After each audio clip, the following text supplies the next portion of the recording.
Hello everyone and welcome to miss physics. So good news है कि जो meritorious lecturer का एग्ज़ाम हुआ था उसका रिज़ल्ट आ चुका है and this is the public notice regarding the result. So as you can see कि उन्होंने आंसर की कि जो भी मीन्स जो भी ऑब्जेक्शन थी उनको क्लियर करके, ठीक है, आपका जो रिज़ल्ट है वो उन्होंने आपके ऑनलाइन अकाउंट में ही सबमिट किया है, अपलोड किया है। ठीक है, तो आप लॉगिन करके ही पता चल जाएगा कि आपको आपके कितने मार्क्स हैं।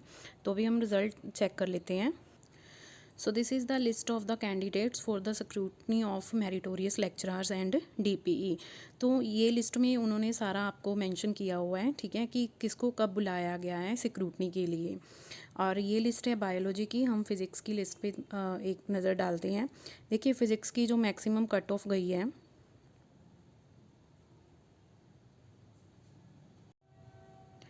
जो इस बार फिज़िक्स की कट ऑफ गई है that is 85 marks general category के लिए। और जो मैक्सिमम मार्क्स हैं वो हैं 110। ठीक है, तो इसी लिस्ट में आपको दिया हुआ है कि आपका ये है आपकी स्क्रूटनी की डेट कि आपको कब जाना है। This is the time for the scrutiny to be present here there. ठीक है, एंड ये है आपकी प्लेस कि आपको वेन्यू दिया गया है कि कहाँ पे आपको पहुँचना है and this is the committee number. ठीक है, सो ये आपको ध्यान में रखना है। और जाते हुए आपको जो भी सर्टिफिकेट उन्होंने बताए हुए हैं वो अपनी फ़ाइल एटलीस्ट 2 फाइल्स आपको प्रिपेयर करनी है। ठीक है, आपको एक एक्स्ट्रा कॉपीज़ भी आपके पास होनी चाहिए। और अगर आप जब भी परफॉर्मा फिल करोगे उसमें कोई भी किसी भी तरह की कटिंग या मिस्टेक नहीं होनी चाहिए। अब मैं आपको बता देती हूँ कि आपको कौन कौन से डॉक्यूमेंट्स चाहिए होंगे वहाँ पे लेके जाने के लिए। So this is the list of the certificate you need to attach in your file. ठीक है, टाइम है स्क्रूटनी का 10 बजे से शाम 3 बजे तक। और जो सर्टिफिकेट हैं वो कौन कौन से हैं, सबसे पहले है आपका मैट्रिक का सर्टिफिकेट।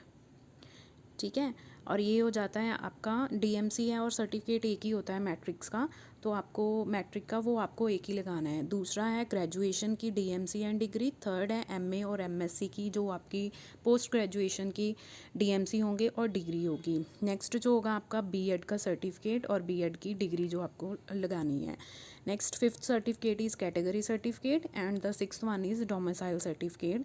तो एक बात मैं आपको इम्पॉर्टेंट बता दूं कि अगर आपके ये वाले दोनों सर्टिफिकेट कैटेगरी सर्टिफिकेट और डोमिसाइल सर्टिफिकेट जो हैं आपके, जो अगर आपके रीन्यूड नहीं हैं, पुराने हैं, तो आप इनको रीन्यू करवा लीजिए। क्योंकि बहुत टाइम ऐसा होता है कि अगर वो पुराने होते हैं तो वो रिजेक्ट कर देते हैं लिस्ट में से, सो आपका नाम वहीं पर कट हो जाएगा, आप लिस्ट से आउट हो जाओगे। ठीक है, ये तो है जो आपको फ़ाइल में लगाने हैं। और जैसे कि मैंने आपको बताया है सेल्फ अटेस्टेड होते हैं सारे डॉक्यूमेंट्स, अपने साइन करने हैं आपको।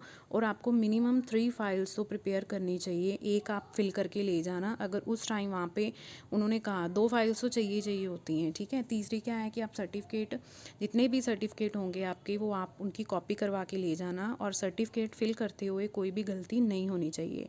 अब देखते हैं और कौन से इनके अलावा कौन से सर्टिफिकेट है। ये तो आपके एजुकेशनल क्वालिफिकेशन के सर्टिफिकेट हो गए और ये आपका प्रूफ हो गया कैटेगरी और डोमिसाइल का। ठीक है, अब हम देखते हैं कि और कौन से सर्टिफिकेट है जो आपको चाहिए होंगे।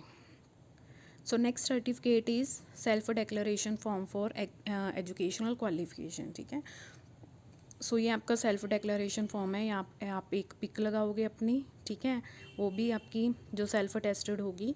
यहाँ पे आप अपना नेम, फादर नेम, ठीक है, आपका जो रेजिडेंस है वो उसका नाम लिखोगे आप। और इसके बाद देखिए आपको यहाँ पे फिल करनी है अपनी जो है एजुकेशन क्वालिफ़िकेशन। जैसे फर्स्ट में आपने फिल कर दी 10th के लिए। ठीक है, उसके बाद हो गया +2, नेक्स्ट हो जाएगा आपकी डिग्री। ठीक है, नेक्स्ट कॉलम में हो जाएगी आपकी बीएससी, फिर हो जाएगी आपकी एमएससी और लास्ट में हो जाएगी बीएड। इनका ऑर्डर आप कोई भी रख सकते हो। बीएड अगर आपने पहले की है तो पहले फिल कर सकते हो, एमएससी बाद में की है तो बाद में फिल कर सकते हो, कोई प्रॉब्लम नहीं है। बट इसमें कोई गलती नहीं होनी चाहिए जब आप इसको फिल करोगे। ठीक है, आपको जितना भी इसमें से इंफॉर्मेशन पता है आपको वो मेंशन यहाँ पे करनी है। एक तो ये फॉर्म हो गया, ये भी आपको पहले लगाने होंगे अपने सर्टिफिकेट से। जितने भी हमने जो 10th +2 का लगाया है उनसे पहले आपको ये जो है सेल्फ डिक्लेरेशन फॉर्म लगाना होता है। ये जो परफॉर्मा है that is self declaration form for only 4 BC candidates. ये सिर्फ कौन से कैंडिडेट फिल करेंगे जिनकी कैटेगरी बीसी है। बाकी कैटेगरी वालों को ये जो है आपको फिल करने की ज़रूरत नहीं है। और जो लास्ट में है certificate, so this is the last certificate, actually ये फर्स्ट में होता है, दिस इज़ इंस्पेक्शन परफॉर्मा। ठीक है, तो इंस्पेक्शन परफॉर्मा है, इसकी आप सारी, इसमें आपकी सारी डिटेल आएगी। देखिए जो है असामी संबंध, जो आपका रजिस्ट्रेशन नंबर है, आपने जो फ़ी फिल की थी एग्ज़ाम के लिए, ठीक है, कैटेगरी हो गया 3rd में, 4th में हो गई आपकी सारी जर्नल इन्फॉर्मेशन हो गई। ठीक है, एंड लास्ट में आपके सिग्नेचर हो जाएंगे। फिर उसके बाद फिर आता है कि ये फिल करना बहुत ज़रूरी होता है, मार्क्स ऑब्टेनिंग इन स्क्रीनिंग टेस्ट। ठीक है, फिर से यहाँ पे आपको क्या फिल करनी है, आपकी एजुकेशन क्वालिफ़िकेशन, पंजाबी आपने पास की है। ठीक है, और इसके बाद अब सर्टिफिकेट्स आ जाएंगे, और जो तो जनरल कैटेगरी का है उनको तो यहाँ पे कुछ भी अटैच करने की ज़रूरत नहीं है, बट अगर कोई और कैटेगरी वाले जो स्टूडेंट्स हैं, ठीक है, कैंडिडेट्स हैं, वो यहाँ पे फिल करेंगे। जैसे कैटेगरी वाइज अकॉर्डिंगली इन्होंने देखिए मेंशन किया हुआ है, 8 है कैटेगरी बीसी के लिए, फिर एक्स सर्विसमैन के लिए, हैंडीकैप्ड के लिए, स्पोर्ट्स कोटा है, और एनी अदर। ठीक है, सो ये आपके हैं कि आपने कौन कौन से सर्टिफिकेट अपने फ़ाइल में लगाए हुए हैं, ये भी आपको लगाना है। यहाँ पे बस आपको जस्ट मेंशन करना है कि येस और नो, कि हमने ये सर्टिफिकेट लगाया है या नहीं लगाया है। ठीक है, अगर नहीं लगाया तो क्यों नहीं लगाया है। तो ये आपको सारे सर्टिफिकेट यहाँ पे बस जस्ट क्या करना है, टिक करना है। जैसे आपने क्या किया कि स्वयं घोषणा पत्र लगा दिया, ठीक है, येस लिख दो, या आप क्या कर सकते हो, इसमें टिक कर सकते हो। अगर जिस चीज़ के लिए आप एप्लीकेबल नहीं हो, लाइक जो आप जनरल कैटेगरी में हो, तो आपका कैटेगरी सर्टिफिकेट नहीं होगा, तो आप यहाँ पे लिख सकते हो NA, that is not applicable. ठीक है, तो इसको खाली नहीं छोड़ना होता, आप वहाँ पे मेंशन कर दीजिए। तो ये थे सारे जो सर्टिफिकेट्स आपको फिल करने थे। और लास्ट में फिर से देखिए, ये आपकी इंफॉर्मेशन है, ये सिर्फ आपको दफ्तरी जो वर्तों के लिए है। ठीक है, इसमें आपको कुछ भी नहीं फिल करना। सो ये सारे सर्टिफिकेट आपको फिल करने हैं, और अच्छे से ध्यान से फिल करने हैं। एटलीस्ट 2 कॉपीज़ आपके पास होनी चाहिए विदाउट कटिंग।